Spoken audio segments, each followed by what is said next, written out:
जो दूसरों का ध्यान रखता है। तो मैंने देखा कि संसार के लोग बड़े दुखी हो रहे हैं। मुझे उनको दुख को देखकर बड़ा कष्ट हुआ, बड़ी पीड़ा हुई। तो मैं उनके दुख को दूर करने के लिए आपसे कोई उपाय पूछने के लिए आया हूँ। तो नारद जी के मुख से ऐसी बात सुनकर भगवान बड़े प्रसन्न हुए और भगवान ने कहा, साधु पृष्ठम त्वया वत्स लोकानुग्रह कांक्षया यत्कृत्वा मुच्यते मोहात् तच्छृणुस्व वदान्ते। कि हे नारद जी, आपने साधु पृष्ठम, साधु माने सुंदर बात पूछी, ये बड़ी आवश्यक है। हमारे दूसरे महात्मा लोग कहते हैं भगवान के लिए भी कि अपने अपने घरन की सब काहू को पीर, तुम्हें पीर सब घरन की धन्य धन्य यदि। भगवान को सबकी चिंता होती है और जो संसार के लोग जो सबकी चिंता करते हैं भगवान को वो बहुत अच्छे लगते हैं। जो दूसरों के दुख में काम आते हैं भगवान उनसे बहुत प्रेम करते हैं और भगवान उनकी थोड़ी सी पूजा से ही प्रसन्न हो जाते हैं। तो नारद जी ऐसे महापुरुष हैं और इन्हीं कारणों से नारद जी को हर लोक में जाने की सुविधा है। उनको ब्रह्मा जी के लोक में, विष्णु के लोक में, इंद्र के लोक में, किसी भी लोक में कोई रोक नहीं सकता। शिव जी के लोक में हर जगह नारद जी जा सकते हैं और मृत्यु लोक में भी नारद जी आ सकते हैं। ये उनकी जो दूसरों के उपकार की जो इच्छा है इसके कारण नारद जी को विशेष वरदान प्राप्त हुआ है। तो नारद जी ने भगवान विष्णु से कहा कि भगवान कौन सा उपाय है। भगवान ने सत्यनारायण व्रत कहा। सत्यनारायण शैव व्रतम सम्यक विधानतः कृत्वा सद्य सुखम भुक्त्वा परत्र मोक्षम अवाप्नुयात्। कि सत्यनारायण भगवान का कोई विधि पूर्वक व्रत करे और उसको ठीक से जैसा विधान है भगवान का आह्वान किया जाता है, भगवान का फिर भगवान को प्रसाद आदि अर्पण किया जाता है, कथा सुनी जाती है, उनको फिर आरती की जाती है, उनका भोग लगाया जाता है। तो जैसे भी यदि विधि से कोई करता है और कथा सुनता है तो ऐसा करने से वह सारे संसार के सुख भोगता है और फिर इस लोक में और परलोक में सुख भोगकर जब वह संसार से समस्त ऐश्वर्य आदि से संतुष्ट हो जाता है तो उसको फिर मोक्ष की प्राप्ति होती है। मोक्ष 4 प्रकार का होता है। भगवान के समीप सामीप्य, सालोक्य भगवान के जैसा लोक, और भगवान का सारूप्य भगवान का रूप मिल जाता है, और फिर सायुज्य भगवान में ही मिल जाता है, ऐसी आनंद में मिल जाता है। इस प्रकार से भगवान की ऐसी वाणी सुनकर नारद जी बड़े प्रसन्न हुए और प्रसन्न होकर नारद जी ने सारे संसार को वैसा व्रत वैसा विधि बताई। नारद जी ने भगवान से प्रश्न किया कि उसका विधान क्या है, फल क्या है, किसने किया है। भगवान ने कहा कि देखो, ये दुख और शोक को शांत करने वाला है, सौभाग्य को देने वाला है। हमारा भाग्य अच्छा नहीं है तो सत्यनारायण के व्रत करने से भाग्य अच्छा होता है और धन धान्य की वृद्धि होती है। संतान नहीं है तो संतान होती है। संतान की यहाँ तात्पर्य ऐसा भी है कि कई बार हमारे जो अच्छे विचार हैं उनको भी संतान, सम माने सम्यक, तान माने विस्तार। तो हमारी बुद्धि में जो छोटे छोटे विचार होते हैं और उन्हीं से हमारे मन में बड़े बड़े विचार अध्यात्म के, स्पिरिचुअलिटी के हो जाते हैं। तो उसको भी जैसे हमारे भीतर सद्गुणों का विस्तार होता है उसको भी संतान कहते हैं। तो ऐसी ये सब थोड़ा आध्यात्मिक होता है, लेकिन फिर भी हमारे भीतर जो अच्छे विचारों का सृजन होता है, समतनोति, हमारे भीतर सम्यक रूप से जो विस्तार करे उसी को संतान कहते हैं। तो गुणों की भी संतान है। हमारे जो गुण हैं वो भी हमारे, जैसे ज्ञान है हमारे पास, भक्ति है, वो हमारे भीतर पैदा हुई है, वो हमारे बच्चे हैं, परिवार है हमारा। तो इसलिए महात्मा लोग उसी को ज्ञान रूपी पुत्र को ही पैदा करते हैं और ज्ञान रूपी पुत्र ही उनका पालन पोषण करता है, उनकी रक्षा करता है, वो जहाँ ले जाते हैं। भक्ति को अपनी बेटी मानते हैं, ज्ञान को अपना बेटा मानते हैं, ऐसे उसको भी संतान। तो भगवान जिसको संतान की इच्छा में, लड़की लड़की की इच्छा है उनको लड़की लड़की मिल जाते हैं, और जिनको भक्ति और ज्ञान की इच्छा है, वैराग्य की इच्छा है, उनको वो सब मिल जाते हैं। और शाम के समय पूजा करनी चाहिए और अपने परिवारजनों को इकट्ठा करना चाहिए। एक महात्मा कहता है मेरा तो कोई परिवार नहीं, मैं किसको इकट्ठा करूँ। बोले तुम्हारे 11 मेंबर हैं, 5 ज्ञानेंद्रियाँ हैं, 5 कर्मेंद्रियाँ हैं, 1 मन है, 11 के 11 को इकट्ठा करो, माने कॉन्सेंट्रेट होकर 100% कंसंट्रेशन करके यदि भगवान की कथा करो, पूजन करो, तो भगवान प्रसन्न होते हैं। ये परिवार है, इंद्रिय परिवार। मन, बुद्धि, ये सब हमारे परिवार के मेंबर हैं। हमारी इंद्रियां, हमारे कान, आँख, नाक सब भगवान में लगे हैं। हम लोग कथा सुनते हैं, तो इसलिए ये हमारा परिवार है। ऐसे भगवान को फिर नैवेद्य अर्पण करो। नैवेद्य होता है जो ये प्रसाद है। इसमें प्रसाद 3 चीज़ें आवश्यक होती हैं, अन्न होता है और घी होता है और मीठा होता है। इन्हीं से भगवान को नैवेद्य दिया जाता है। केले का फल भगवान को अर्पण करने से भगवान बड़े प्रसन्न हो जाते हैं। और यदि गेहूँ का आटा नहीं भी होता है तो इसमें हम लोग चावल का भी ले लेते हैं। ये सारी विधि भगवान ने महाराज जी को बताई। और हो सके तो ब्राह्मण से कथा सुननी चाहिए, और ब्राह्मण से कथा सुनो तो उसको यथाशक्ति दक्षिणा भी देना चाहिए। और फिर हो सके तो सब लोगों को प्रसाद आदि देना चाहिए, और फिर स्वयं भी प्रसाद का भक्षण करें। और इसमें थोड़ा सा नृत्य गीतादिकम चले, थोड़ा नाचना भी चाहिए, डांस भी करना चाहिए। अरे बड़े थोड़ा सा ऐसे हाथ से ही हिलाकर थोड़ा सा, इसमें क्योंकि लिखा है नृत्य नृत्य गात्र विक्षेपे, संस्कृत ग्रामर में नृत्य का अर्थ किया है शरीर को हिलाना। खाली ऐसा ही नहीं है तो पैरों से हिला, ऐसे ही थोड़ा सा जैसे हम लोग कीर्तन करते हैं थोड़ा हिल लेते हैं, वही डांस है, ताली बजा लेते हैं। फिर अपने घर में जावे और फिर भगवान का स्मरण करें। ऐसा करने से मनुष्य की समस्त इच्छाएं पूर्ण होती हैं। एवं कृते मनुष्याणाम वांछा सिद्धिर्भवेत् ध्रुवम्। और विशेषतः कलयुगे कलयोपाय स्थित, कलयुग में ये भगवान का छोटा सा उपाय। असल में यहाँ पर मनुष्य जो सच्चाई को हम लोग एक्सेप्ट नहीं करते, सही बात। लेकिन सच्चाई ऐसी चीज़ है कि सच्चाई को मानना पड़ता है। वही परमात्मा है। जाके हृदय सांच है, ताके हृदय आप माने परमात्मा।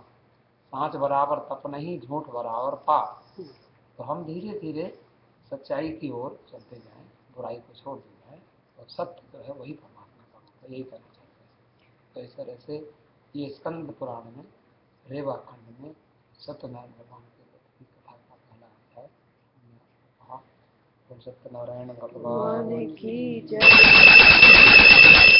गोविंद हरे मुरारे, हे नाथ नारायण वासुदेव। श्री कृष्ण गोविंद हरे मुरारे, हे नाथ नारायण वासुदेव। हे नाथ नारायण वासुदेव, हे नाथ नारायण वासुदेव। श्री कृष्ण गोविंद हरे मुरारे, हे नाथ नारायण वासुदेव। तो अब दूसरे अध्याय की कथा सुनाते हैं। इसमें एक निर्धन ब्राह्मण की कथा है और एक लकड़ी बेचने वाले लकड़हारे की कथा है। तो तुलसीदास जी महाराज ने लिखा है, जे सका मंडर सुनहि जे गावहि।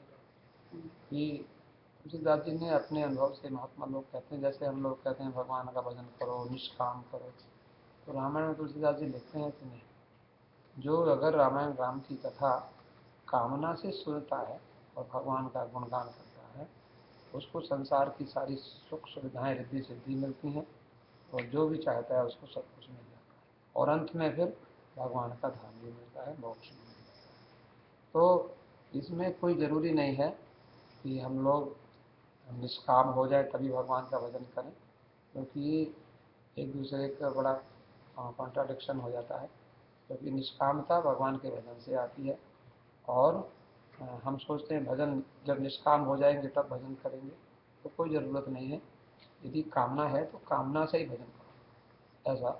तो यहाँ पर बताया है सब सत्यनारायण की कथा में कि कामना को भी लेकर के करो तो कोई चिंता नहीं है। निर्धन ब्राह्मण था। तो काशीपुर नाम का एक नगर है। दिल्ली से जब हम लोग लखनऊ जाते हैं तो वहाँ मुरादाबाद एक स्थान है, मुरादाबाद, और रामपुर है, रामपुर के पास ही उधर काशीपुर एक स्थान है नैनीताल की ओर। तो वहाँ पर एक गरीब ब्राह्मण था, वहाँ की कथा सुना।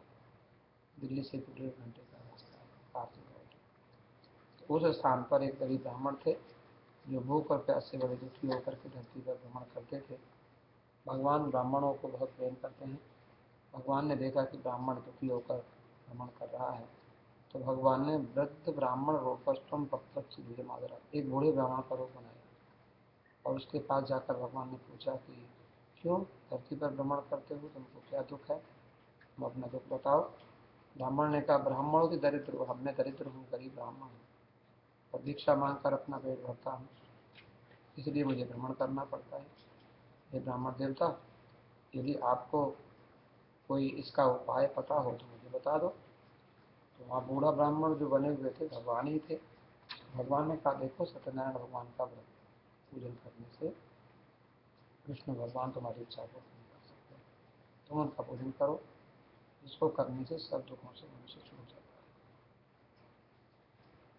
है। बूढ़े ब्राह्मण का रूप धारण करने वाले भगवान ने उस ब्राह्मण को व्रत की सारी विधि बताई और सत्यनारायण की सब कथा भी सुना दी, जैसे करना चाहिए वो सब बता दिया और भगवान अंतर्धान हुए।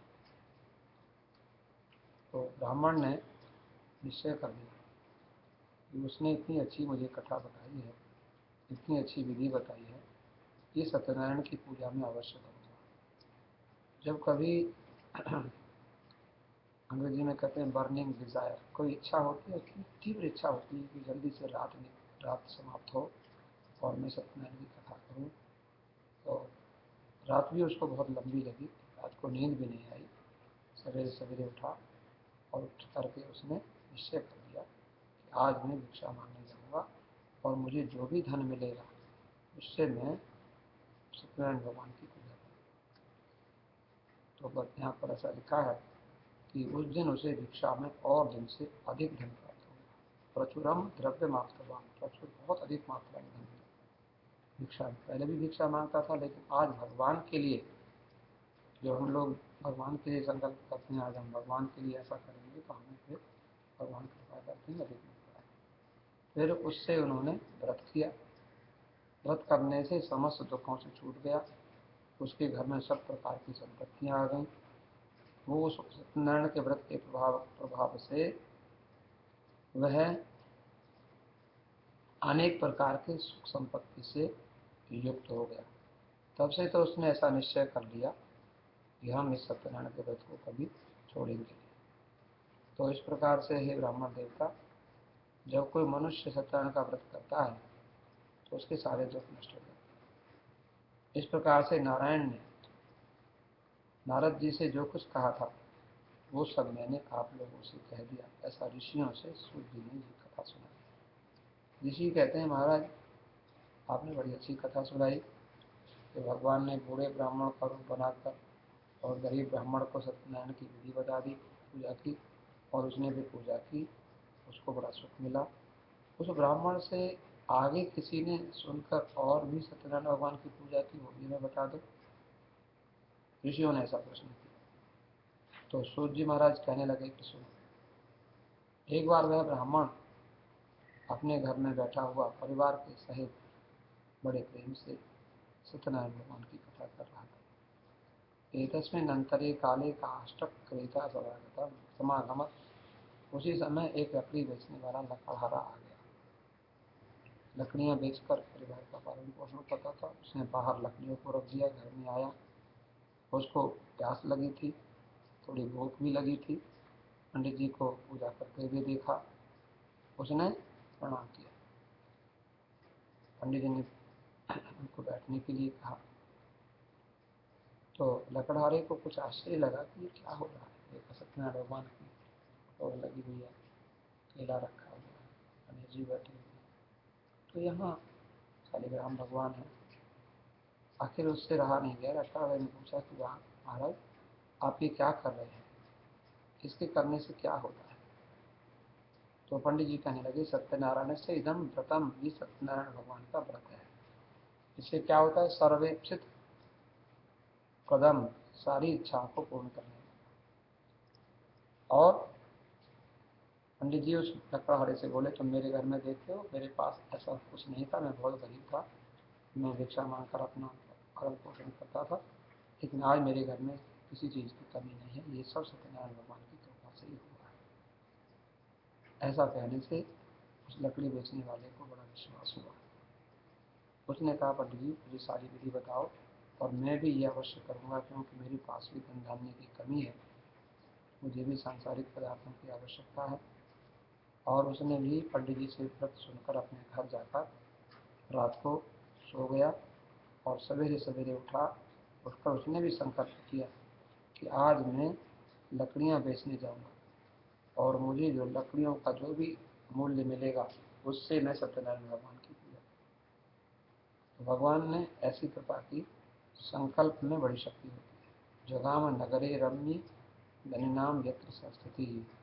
उस दिन धनियों के नगर में पहुंच गया और जितना धन उसको लकड़ी बेचने से प्रतिदिन मिलता था, उतनी लकड़ियों में उसे और दिन से डबल, तद दिने काष्ठ मूल्यम से द्विगुणा, द्विगुणा माने दूना, डबल मिल गया उसको।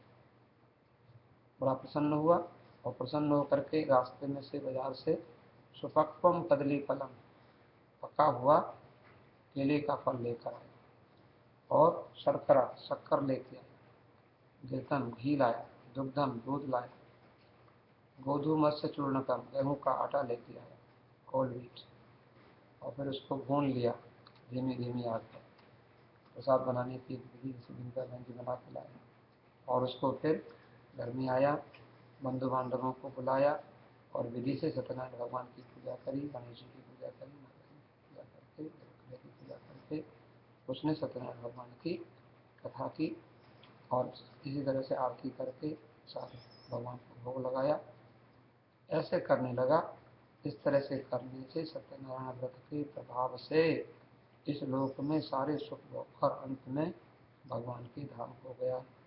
इति श्री स्कंद पुराणे रेवा खंडे श्री सत्यनारायण व्रत कथायां द्वितीयोऽध्यायः। श्री कृष्ण गोविंद हरे मुरारे, हे नाथ श्री कृष्ण गोविंद हरे मुरारे, हे नाथ नारायण वासुदेव, हे नाथ नारायण वासुदेव, हे नाथ नारायण वासुदेव। श्री कृष्ण गोविंद हरे मुरारे, हे नाथ नारायण वासुदेव भगवान की जय। तीसरे अध्याय में कथा सुनाते हैं। उल्कामुक नाम का एक राजा था और एक साधु नाम का वैश्य था, और उस साधु की पत्नी थी लीलावती और उसकी बेटी थी, उसका नाम कलावती था। तो सूर्य जी महाराज ने कथा सुनाई कि देखो, उल्कामुक नाम के एक राजा थे और वो राजा सत्यवादी थे। उनका नियम था कि मंदिर में जाते थे, मंदिर में दर्शन करते थे और मंदिर में व्यवस्था के लिए कोई किसी वस्तु की आवश्यकता जैसे मंदिरों में होती है उसके लिए धन दिया करते थे। मंदिरों में जो ब्राह्मण पूजा करते थे उनको हर प्रकार से उनकी सेवा करते, उनको संतुष्ट करते थे। जैसे वो राजा थे ऐसे ही उनकी पत्नी भी सुंदर भी थी और उनका आचार विचार रहन सहन भी बहुत अच्छा था। एक बार दोनों एक नदी के किनारे बैठकर भगवान की पूजा कर रहे थे और उसमें भी सत्यनारायण भगवान की पूजा कर रहे थे। भद्रशिला नाम की नदी थी, उसके किनारे पूजा करते करते इन्होंने देखा कि वहाँ एक कोई साधु जो व्यापारी था, वैश्य साधु उसका नाम था, और वहाँ व्यापार करने के लिए वहाँ आए। उसने नदी के किनारे नाव को रोक दिया, राजा के पास गया। राजा को पूजा करते हुए देखा तो पूछने लगा, किमिदम पुरुषे राजन भक्ति युक्तेन चित्सा। राजन, हे राजा, आपके मन में बड़ी भक्ति दिखाई पड़ रही है, आप ऐसे सुंदर मन से क्या कर रहे हो, हमें बताओ, मैं सुनना चाहता हूँ। राजा ने कहा, पूजनम क्रियते साधु विष्णु और अतुल तेज, अतुल तेज वाले विष्णु भगवान का पूजन किया जाता है। अतुल माने जिसको किसी से तोला नहीं जा सकता। संसार में भगवान का कैसा तेज है कि संसार में वैसा तेज किसी का नहीं है। ऐसा भगवान कितना है उसको तोड़ा नहीं जा सकता, कितना तेज है भगवान की, भगवान की कितनी सामर्थ्य है कोई कह नहीं सकता। तो उसने पूछा महाराज इसके करने से क्या होता है? राजा ने कहा इससे सारे काम सिद्ध होते हैं। यदि घर में पुत्र नहीं है तो पुत्र की प्राप्ति होती है। बस साधु ने ये बात पकड़ ली। कहा महाराज मेरे घर में पुत्र नहीं है, संतान नहीं है, तो मैं इस व्रत को अवश्य करना चाहता हूँ और मैं भगवान से प्रार्थना करूँगा कि मेरे घर में भी संतान हो। तो राजा से सारी विधि सुनकर वो अपने घर में गया। उसकी पत्नी का नाम लीलावती था। लीलावती से ऐसे संतान देने वाले व्रत के संबंध में बताया। लीलावती बड़ी प्रसन्न हुई और अपने पतिदेव से वह व्रत करने के लिए आग्रह किया।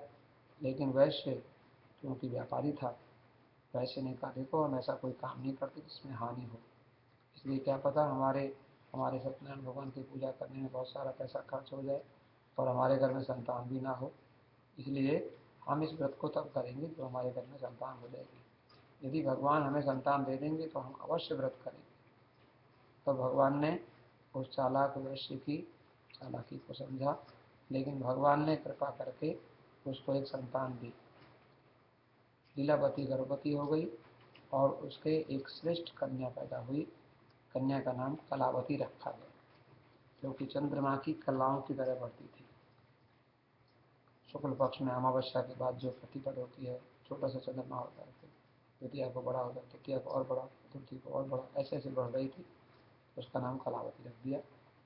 तो लीलावती ने अपने पति से कहा कि पतिदेव आपने संकल्प किया था कि आपके घर में संतान होगी तो हम सत्यनारायण भगवान की पूजा करेंगे, देखो संतान तो हो गई है, क्यों नहीं करते हो? वैश्य ने कहा तुम देख रही हो ये कन्या कितनी तेजी से बढ़ रही है और फिर इतनी थोड़े दिन के बाद हमको इसका विवाह भी करना पड़ेगा, तो क्यों ऐसा करें, हम इसके विवाह के समय ही सत्यनारायण भगवान की पूजा कर देंगे। लीलावती को ऐसा आश्वासन दे राजा ने जन्म के समय व्रत नहीं किया। कन्या धीरे धीरे बड़ी हो गई, विवाह के योग्य हो गई। एक दिन राजा उस साधु ने अपनी बेटी कलावती को सखियों के साथ खेलते हुए देखा। तब उसने तुरंत अपने दूत को बुलाया और कहा हमारी कन्या के लिए श्रेष्ठ कोई वैश्य का हमारी ही जाति में अच्छा कोई लड़का ढूंढ के लाओ, हम अपनी बेटी का विवाह करना चाहते हैं। तो दूत एक सुंदर वैश्य पुत्र को लेकर आया जो गुणवान था, पढ़ा लिखा था, समझदार था, व्यापारी था, अच्छा था। उसको देखकर साधु बड़ा प्रसन्न हुआ और वैदिक विधि से, शास्त्र की विधि से सब पूजा पाठ करते हुए और उसमें अपनी कन्या का उसके साथ में विवाह कर दिया। लेकिन भगवान की ऐसी माया थी तो अभाग्यवशात येन विस्मृतम व्रतमोत्तमम, अभाग्य से, दुर्भाग्य से वो भगवान का पूजन करना, सत्यनारायण भगवान का व्रत करना भी शादी के समय भी, विवाह के समय भी भूल गया। भगवान को अच्छा नहीं लगा। भगवान ने सोचा कि इसने कहा था हमारी संतान होगी तो करेंगे, संतान भी हो गई, फिर उसका विवाह हो जाएगा तब करेंगे, विवाह में भी नहीं किया। भगवान को अच्छा नहीं लगा, भगवान नाराज हो। अब वह साधु अपने दामाद को साथ लेकर और व्यापार करने के लिए चला। जहाँ व्यापार करने जाना था उस नगर का नाम था रत्नसारपुर और वो समुद्र के किनारे था। वहाँ व्यापार करने लग गया। तो चंद्रकेतु राजा का राज्य था उस नगर में। इसने व्यापार किया। एक दिन उस चंद्रकेतु राजा के नगर में ये दोनों वैश्य जा रहे थे। तो उसी समय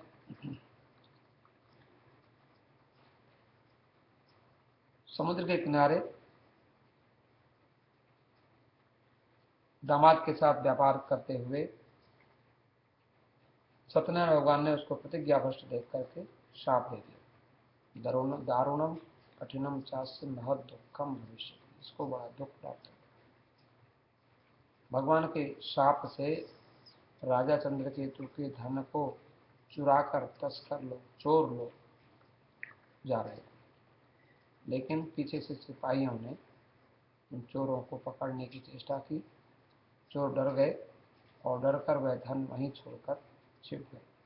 लेकिन जहाँ चोरों ने धन छोड़ा वहाँ ये दोनों वैश्य खड़े हुए थे। पीछे से राजा के सिपाही दौड़ते हुए आए और इनको चोर समझकर पकड़ लिया। ये भगवान के शाप का कारण था। दोनों को पकड़कर बांधकर राजा के पास ले गए। राजा ने कुछ सोचे समझे बिना ही दोनों को जेल में डाल दिया। स्थापितौ दौ महादुर्गे कारागारे अभिचारक। ये सब भगवान की माया थी, इसलिए राजा ने उनके पास जो कुछ धन था वह धन भी ग्रहण कर लिया। दोनों बड़े दुखी हुए और उसी भगवान के शाप के कारण उन दोनों की पत्नियां लीलावती और कलावती भी बड़ी दुखी हुई। जो कुछ धन उनके घर में था वो सब खा पी लिया और बाकी जो धन था वो चोरों ने चुरा लिया। दुखी होकर घर घर में भिक्षा मांगने लग गई। भूख प्यास से बड़ी दुखी होकर के अन्न की चिंता में घूमती हैं। एक बार कलावती कन्या भूख से व्याकुल हुई। शाम के समय एक ब्राह्मण के घर में चली गई, पास में ही पड़ोस में ही। वहां उसने देखा कि सत्यनारायण भगवान की कथा हो रही है। वहां बैठ गई, कथा सुनी। कथा के बाद प्रसाद मिला, प्रसाद भी पाया। जब घर पहुंची तो रात हो गई। लीलावती ने अपनी बेटी को रात में घर के बाहर से आते हुए देखा तो उसको अच्छा नहीं लगा। उसने कहा, देखो बेटी, तुम कन्या हो, तुमको रात में कहीं बाहर नहीं जाना चाहिए, अपने घर में दिन दिन में आ जाना चाहिए। कन्या ने कहा, माता जी मैं आपको सत्य बताती हूँ, मेरे पड़ोस में ही एक ब्राह्मण का घर है और मैंने उस घर में बड़ा सुंदर सत्यनारायण भगवान का व्रत देखा है, पूजन देखा है। मेरे मन में इच्छा होती है कि हम लोगों को भी वह व्रत वह पूजन करना चाहिए। कन्या के मुँह से ऐसे वचन सुनकर लीलावती बड़ी प्रसन्न हुई और प्रसन्न होकर अपनी बेटी से कहने लगी, बेटी हम अवश्य इस व्रत को करेंगे। सारी कथा भी उसने सुनाई कि जब तुम्हारा जन्म नहीं हुआ था तब तुम्हारे पिताजी ने इस व्रत को करने का संकल्प किया था, लेकिन वो नहीं कर पाए। बाद में फिर कहा था हम विवाह में करेंगे, लेकिन विवाह के समय भी नहीं कर पाए, इसीलिए भगवान हमसे नाराज हो गए हैं। हम भगवान से प्रार्थना करेंगे। इस प्रकार से दोनों माँ बेटी ने, कलावती और लीलावती ने सत्यनारायण भगवान का पूजन किया। विधि विधान से पूजन करके सत्यनारायण भगवान से प्रार्थना की, हे प्रभु कृपा करके मेरे पति और दामाद दोनों को घर भेज दो। हम आपसे प्रार्थना करते हैं, हमारे मनोरथ को पूर्ण करो। सत्यनारायण भगवान प्रसन्न हुए और प्रसन्न होकर उस चंद्रकेतु राजा को स्वप्न दिखाया और स्वप्न में भगवान ने राजा से कहा, बंदिनौ मोचय प्रातर वणिजौ नृपसप्तमारे।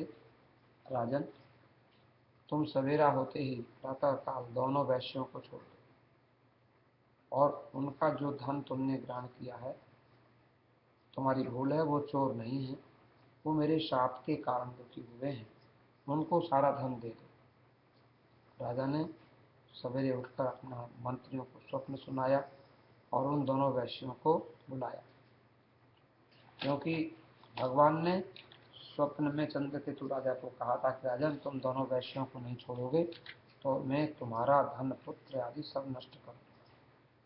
तो राजा बड़ा दुखी होकर दोनों वैश्य पुत्रों को छोड़ दिया और छोड़कर उनका जो धन राजा ने ग्रहण कर लिया था वो सब धन भी वापस कर दिया। राजा ने उनको हाथ जोड़कर कहा कि देखो भाग्यवश तुमको यह दुख मिला है, लेकिन हम आपको मुक्त करते हैं, आप यहाँ से अपने घर जा सकते हैं। उनको धन आदि देकर, वस्त्र पहनाकर, आभूषण देकर, सुसज्जित करके राजा ने उनको विदा कर दिया। उनका जो धन दिया था वो भी उससे दूना करके दे दिया। राजा ने फिर कहा कि देखो अब आप अपने घर जा सकते हो। दोनों वैश्य साधु को, राजा को प्रणाम करके और अपने घर चले गए। इस प्रकार से ये तीसरा अध्याय हुआ। ये तीसरी स्कंद पुराणे रेवा खंडे सत्यनारायण व्रत कथायाम तृतीयो अध्याय।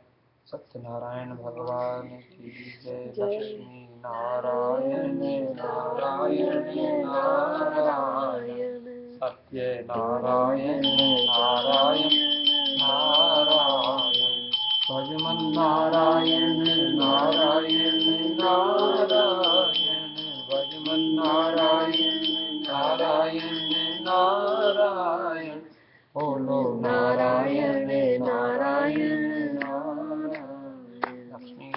भगवान की सत्यनारायण भगवान की जय। तो मैं जैसा कि आपको निवेदन कर रहा था कि सत्यनारायण के व्रत में सत्य की बड़ी महिमा है। सत्यम ज्ञानम अनंतम ब्रह्म। सत्य से ही व्यक्ति धीरे धीरे यदि सत्य का आचरण करे, सत्य उसको कहते हैं जैसा देखा है, जैसा है वैसा ही रहना चाहिए, और जैसा सुना है वैसा ही, तो ये सब सत्य होता है। तो असत्य भाषण करने से भगवान को अच्छा नहीं लगा था, तो यहाँ उस साधु को दुख मिला, लेकिन हमसे जो भूल होती है यदि हम उसका प्रायश्चित करें और आगे हम अपने जीवन को ठीक बनाएं, व्यक्ति संसार में हम लोग भगवान की माया से मोहित होकर सत्य का आदर नहीं करते और असत्य का हम सहारा लेकर जीवन में अपने व्यवहार करते हैं, चलाते हैं, इसलिए भगवान की कभी कभी कृपा हम लोगों को नहीं प्राप्त होती। तो साधु की कथा आगे बढ़ाते हैं कि उसने राजा चंद्रकेतु के जेल से छूटकर अपने दामाद के साथ अपने घर के लिए यात्रा प्रारंभ की और भगवान को बार बार प्रणाम किया। भगवान आपकी कृपा से सब ठीक हो गया। ब्राह्मणों को धन भी दिया। अपने नगर की ओर जाते जाते भगवान ने सोचा कि इस वैश्य को मेरे शाप के कारण बड़ा दुख हुआ है, अब इसकी परीक्षा लेनी चाहिए कि अभी इसका मन शुद्ध हुआ कि नहीं हुआ। सामने से एक दंडी स्वामी आते हुए दिखाई पड़े। दंडी स्वामी नहीं थे, वो भगवान ही दंडी स्वामी का रूप बनाकर आ गए। तो दंडी स्वामी ने पूछा कि मस्ती तब नवस्थितम, तेरी नाव में क्या भरा हुआ है। अभिमानी उस वैश्य ने, भगवान ने तो ऐसे ही पूछा था परीक्षा के लिए, लेकिन ये मत वाला होकर मद में चूर था, गर्व में इसने साधु की अवहेलना की। क्यों महात्मा जी, क्यों पूछ रहे हो? महात्मा होकर भी आपको धन का लोभ है, क्या आप धन लेना चाहते हैं? भाई धन तो हमारे पास नहीं है, हमारी नाव में तो थोड़े से वस्त्र हैं और इसमें कुछ फूल पत्ते हैं, लत्ते पत्ते भरे। भगवान को अच्छा नहीं लगा, बोले बड़ा झूठ बोलता है। सत्यनारायण की कथा ये हमें जीवन में सत्य के आचरण को हमें संकेत करती है कि जीवन में झूठ को छोड़ना और सत्य को ग्रहण करना। भगवान ने और कुछ नहीं कहा, बोले तुम जैसा बोलते हो वैसा ही हो जाएगा। तुम्हारी नाव में लत्ते पत्ते भरे हुए हैं, धन नहीं भरा हुआ है, तुम्हारी नाव में तुम कहते हो कि लत्ते पत्ते हैं, तो वैसा ही हो जाए। ऐसा कहकर महात्मा तो चले गए। महात्मा के चले जाने पर नित्य क्रिया करने के बाद जब उसने देखा कि नाव को क्या हो गया, अभी तो नाव जल में बहुत गहरी तक डूबी हुई थी, क्योंकि उसमें बहुत सारे सोना चांदी आदि बड़े रत्न भरे हुए थे, लेकिन अभी क्या हो गया, नाव तो ऊपर आ गई है, इसका मतलब नाव में कुछ हल्का हो गया है। देखा तो उसमें लत्ते पत्ते जैसा उसने बताया था भगवान को वैसा ही हो गया। तो बेहोश हो गया और बेहोश होकर धरती पर गिर पड़ा। बहुत देर के बाद जब इसकी मूर्छा खुली तो अपने दामाद से कहने लगा ये क्या हुआ, तो हम क्या करें। उसके दामाद ने कहा कि देखो वो जो महात्मा जी आए थे, महात्मा जिससे आपने झूठ बोल दिया था कि हमारी नाव में कुछ धन नहीं है, इसमें तो लत्ते पत्ते भरे हैं, तो आपने जैसा कहा था उन्होंने कह दिया तुम्हारी वचन सत्य हो, इसलिए वो भगवान थे, हमें भगवान से झूठ नहीं बोलना चाहिए था। इसलिए अब क्या करना होगा, शक्यते देने सर्वम ही कर तुम जितना संशय कर तुम चाहते कि हमें भगवान को ही खोजना चाहिए, भगवान के पास जाना चाहिए, उन्हीं की शरण में जाने से हमारी इच्छा पूर्ण हो सकती है।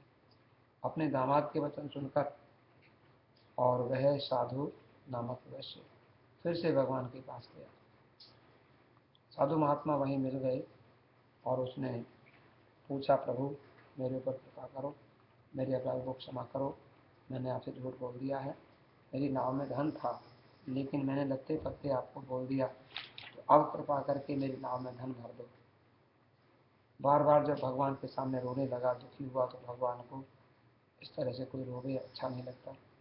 भगवान ने उसको कहा माँ रोधी रो मत, मेरी बात सुनो, तुम मेरी पूजा से बहिर्मुख हो गए हो और मेरी आज्ञा से तुमको अनेक प्रकार के दुख प्राप्त होते हैं, वो भगवान की स्तुति करने लग गया और भगवान से बार बार प्रार्थना करने लग गया, हे प्रभु मैं आपकी शरण में आया हूँ, पुरा व्यक्तम तत्सर्वम त्राहि माम शरणागतम श्रुत्वा भक्तियुक्तम वाक्यम प्रचुरनाथ।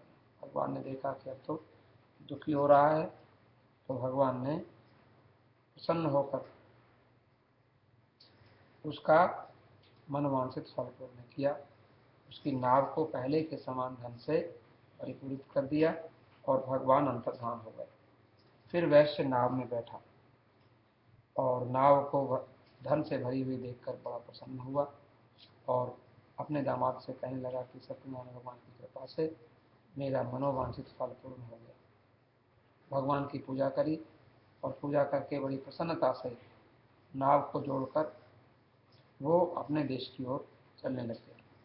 साधुर जामातरम त्राह पश्चिम रत्न परी। चलते चलते सामने देखा कि अब तो हमारा नगर आ गया है। रत्नपुरी नाम का इनका नगर था। अपने एक मैसेंजर को, दूत को कहा कि जाओ हमारी बेटी से और हमारी पत्नी से जाकर कहो कि हम आ गए हैं। वो जो धन का रक्षक दूत था वो नगर में गया और जाकर साधु के घर में पहुंचा तो लीलावती और कलावती दोनों सत्यनारायण भगवान की पूजा कर रही थी। दूत ने जाकर सुनाया, निकटे नगर शिव जामात्रा सहितो वणिक आगतो बंधुवर्गैश्च वित्तैश्च बहुविधः। देवी जी, आपके पतिदेव और आपके दामाद बहुत सारा धन धान्य लेकर नगरी के पास ही आ गए हैं। दूत के मुंह से ऐसी वचन सुनकर बड़ी प्रसन्न हो गई और प्रसन्न होकर सत्यनारायण भगवान की पूजा को वहीं से जल्दी से पूरा कर दिया और पूजा करके अपनी बेटी से कहने लगी कि बेटी देख, तेरे पिताजी आ गए हैं, तेरे पति आ गए हैं, ये जो कथा है तू पूरी कर देना और मैं तेरे पिताजी को और तेरे पति को देखने जा रही हूँ। वो तो चली गई, लेकिन भगवान को ये अच्छा नहीं लगा क्योंकि इसने वैश्य लीलावती ने भी प्रसाद नहीं पाया। और फिर कलावती ने सोचा कि वहाँ मेरी माँ के पति हैं, लेकिन मेरे भी तो पति हैं, तो माँ चली गई है, मुझे भी जल्दी जाना चाहिए। इसलिए उसको पूजा में भी ठीक से मन नहीं लगा, पति में मन लगाकर और वहाँ पूजा को शॉर्ट करके, संक्षेप में करके अपने पिता को और अपने पति को मिलने के लिए चली गई। वहाँ जब पहुँची तो वहाँ जाकर क्या देखा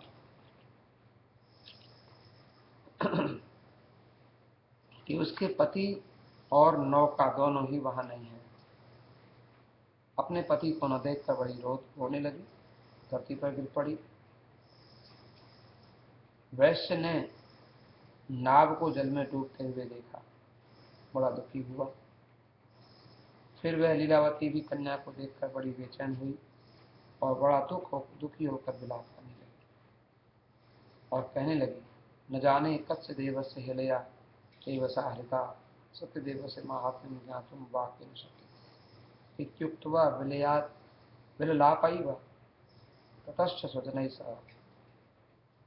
अभी अभी नौका के साथ न जाने मेरे दामाद कहाँ चले गए, न जाने कौन से देवता की उपेक्षा करने से हमारी नौका हरण कर ली गई है, या भगवान का महात्म्य कौन जान सकता है। ऐसा कहकर विलाप करने लगी और कलावती अपनी कन्या को गोद में लेकर रोने लगी। कलावती कन्या ने अपने पति को वहां ना पाकर उसकी चरण पादुका लेकर सती होने का निश्चय कर लिया। बड़े शोक से दुखी होकर साधु ने सोचा, अब मुझे क्या करना चाहिए। हृतम वा तत्देवेन भ्रांतो हम सत्य माया। भगवान की माया से मैं भ्रमित हो गया हूँ, मैं क्या करूं। मन में सोचने लगा, मुझे सत्यनारायण भगवान की फिर से पूजा करनी चाहिए। अपनी शक्ति के अनुसार मैं भगवान की पूजा करूंगा। अपने बांधवों को बुलाकर, अपने बंधुओं को, परिवारजनों को बुलाकर और सबके सामने उसने ऐसा अपना मनोरथ कहा और बार बार धरती के ऊपर दंडवत प्रणाम करने लग गया। हे भगवान, कृपा करो, मुझे पहले के समान मेरे दामाद को फिर से मेरे पास भेज दो। बार बार प्रार्थना करने से भगवान फिर से प्रसन्न हुए और प्रसन्न होकर जगाद वचनम चैव कृपया भक्तवत्सलः त्यक्त्वा प्रसादं ते कन्या।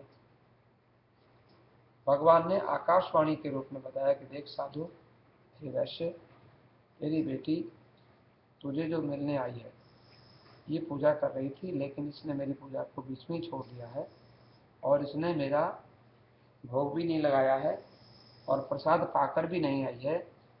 इसका उपाय यही है कि यदि घर जाएगी और वहां से मेरा फिर से भोग लगाएगी और प्रसाद पाकर आएगी तो तेरी कन्या का पति तुझे मिलेगा, इसमें कोई संदेह नहीं है।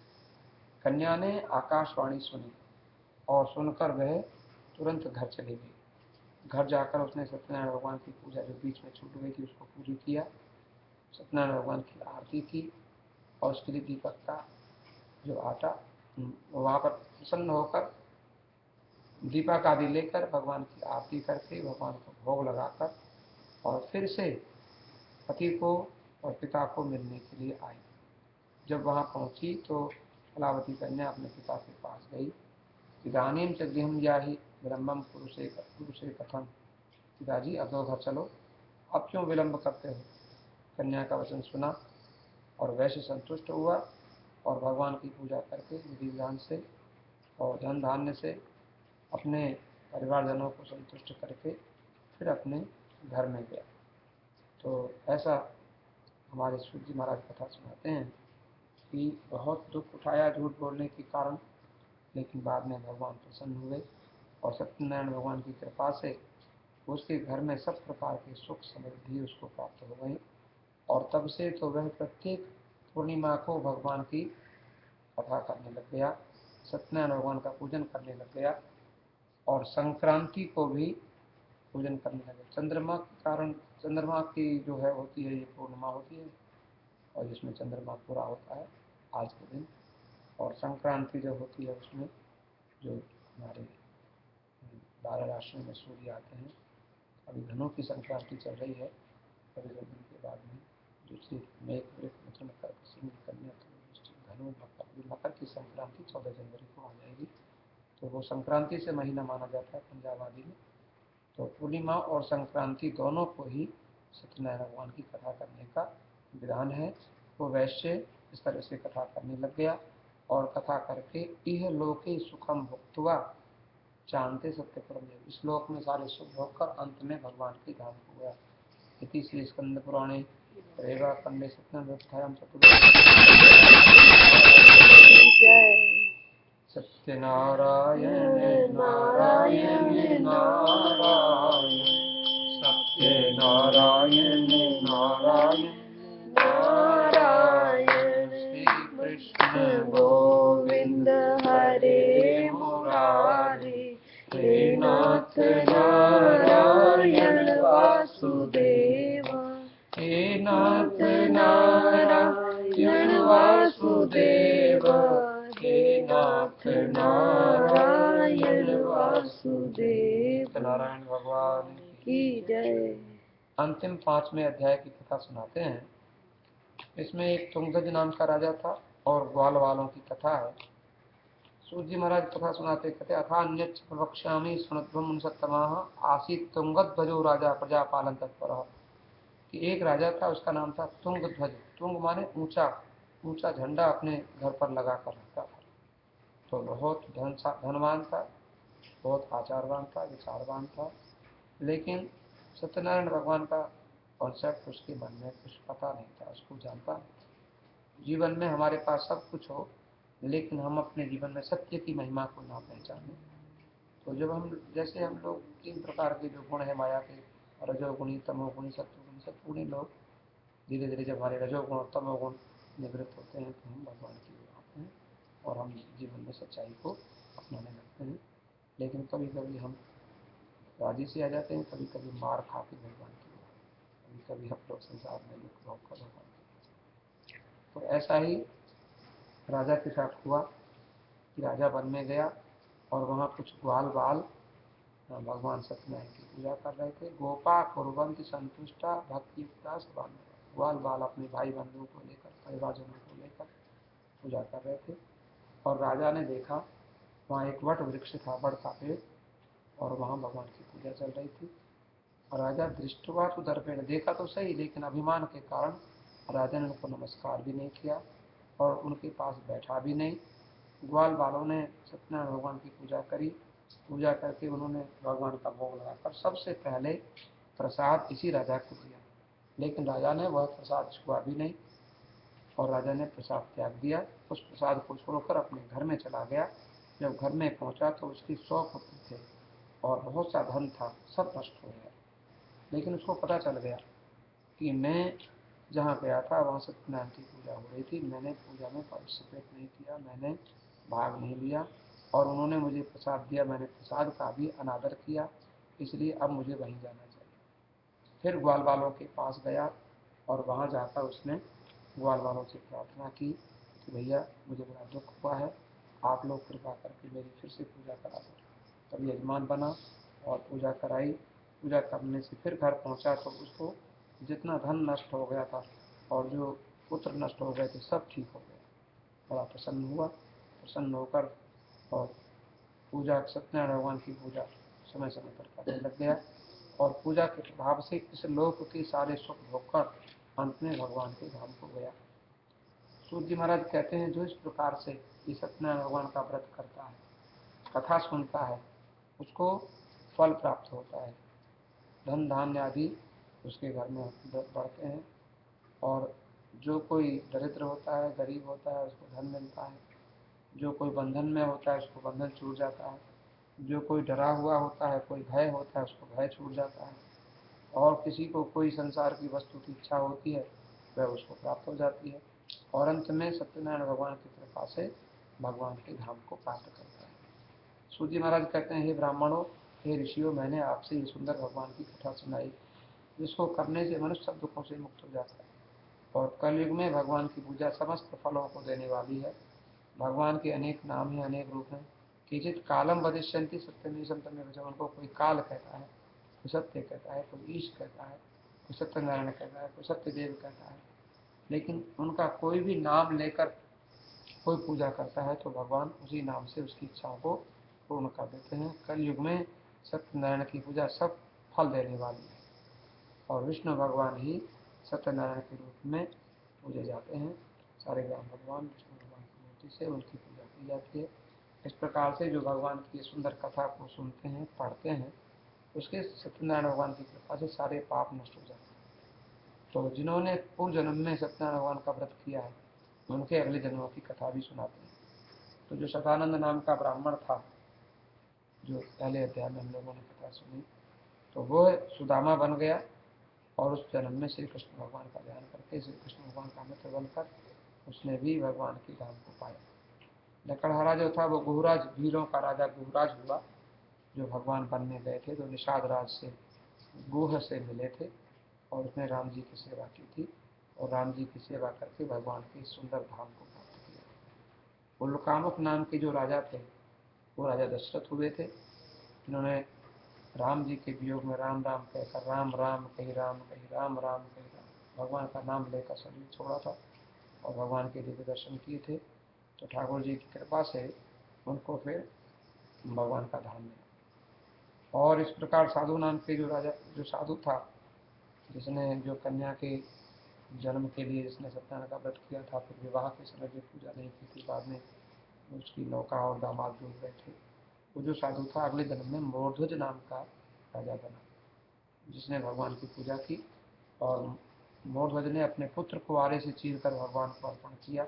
बाद में उसका पुत्र भी उसको प्राप्त हो गया, भगवान ने कृपा करके उसको सब प्रकार से फल प्रदान किया। तो ये कथा है। और इस प्रकार से तुंगज नाम के जो राजा थे, अगले जन्म में स्वयंभू नाम के मनु हुए, जो मनु हमें मानव धर्म सिखाते हैं, मनुष्यों को क्या करना चाहिए, मनुस्मृति में लिखी जिन्होंने, ऐसे सब भगवान के भक्त भागवत कर्म करके वैकुंठ को प्राप्त किया। तो इस प्रकार जो वो ग्वालवाल थे वो सारे भगवान के सहायक बने, ब्रजमंडल वासी ग्वालवाल बने और भगवान ने राक्षसों को मारा और ग्वाल बालों को सुख दिया, आनंद दिया। इस प्रकार से ये सुंदर कथा है कि जो इस प्रकार से इस कथा को सुनते हैं उनको भगवान की कृपा प्राप्त होती है। तो इति श्री स्कंद पुराणे रेवाखंडे सत्यनारायण कथायां पंचमोऽध्यायः। सत्यनारायण भगवान की जय।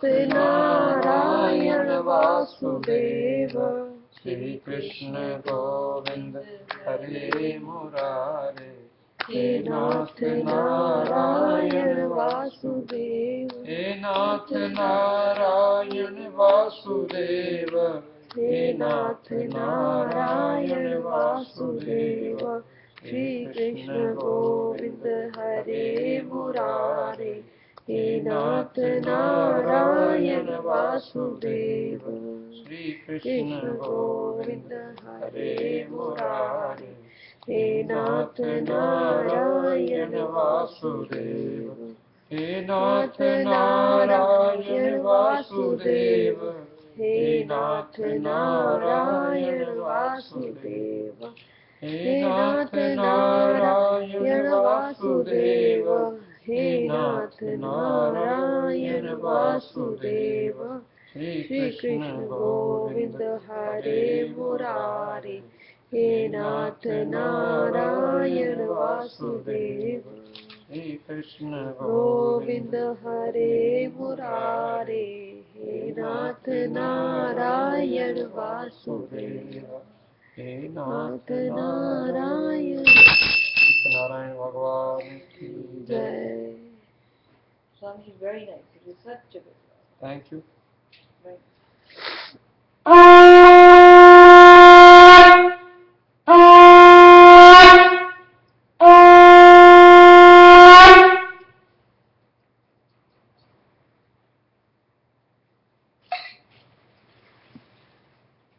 चलो अभी 7:30 भी बजने वाले हैं, तो हम ठाकुर जी की आरती कर देते हैं। सभी आप ये आप आरती ले लो। तो ये